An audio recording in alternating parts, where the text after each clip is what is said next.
Hi there, Taurians. Thanks so much for tuning in. I'm Astrogirl, and we're looking at October 24th through the 30th. And Taurians, there's a lot of planetary play in Scorpio right now, which of course is your opposite sign, your relationship zone, and 6 signs around from you is Scorpio. So you're a mirror image to each other. You're both stubborn signs, meaning that you are fixed, inflexible a lot of the time, and like to do things your way. And so there's a lot of stubbornness in the universe right now. So you may find that as stubborn as you are, a Scorpio or an Aquarian or a Leo is even more stuck in their ways than you.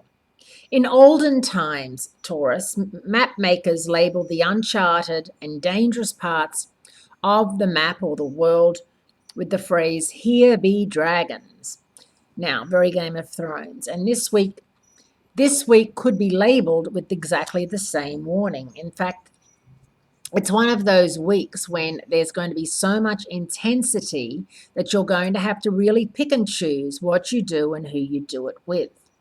The Scorpio power mode continues with Mercury, the communicator, moving into Scorpio on Monday, October 24th, hooking up with the Sun on Wednesday, October 27, making a superior conjunction, which can be a dangerous sign because communication becomes single track and laser beam sharp. So think before you speak. And if anybody says anything to you that stops you in your tracks, think about what you're going to say as a reproach rather than reacting right there and then. It may almost be worth letting it go because it could mean, some sort of a big kerfuffle between you and a friend over something that they say that's just way out of line. And sometimes when you rebut them and pull them up on it, it just goes on and on and on. If that's something that you're trying to avoid, keep that in mind this week.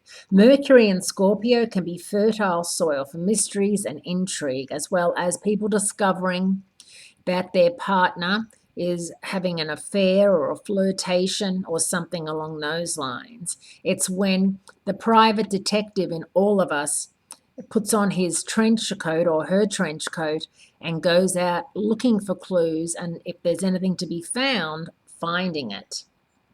Mars, the planet of energy, which is in Capricorn right now, your fellow Earth sign, squares up against Uranus on Saturday, October 29, the same day as the last Venus-Saturn merger of the year.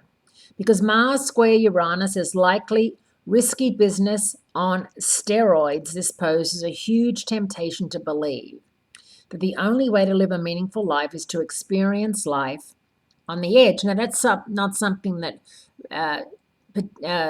typically you bulls like, living life on the edge. You like to know where your next paycheck is coming, your next meal.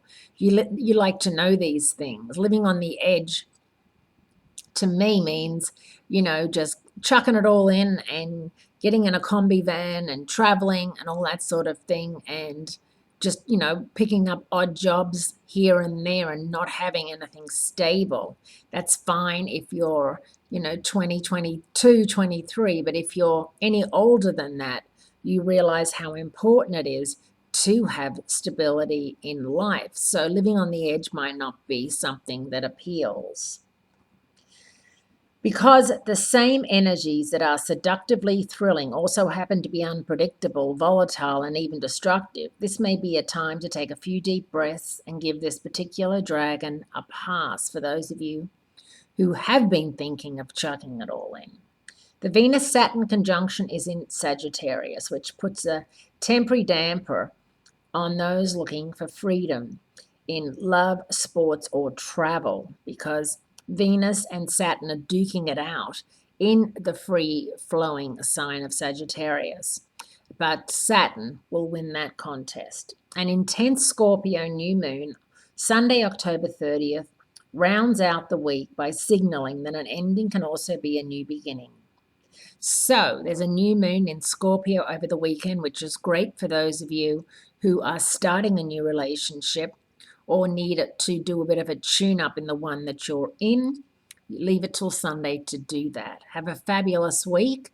Great speaking to you, and I'll speak to you again soon.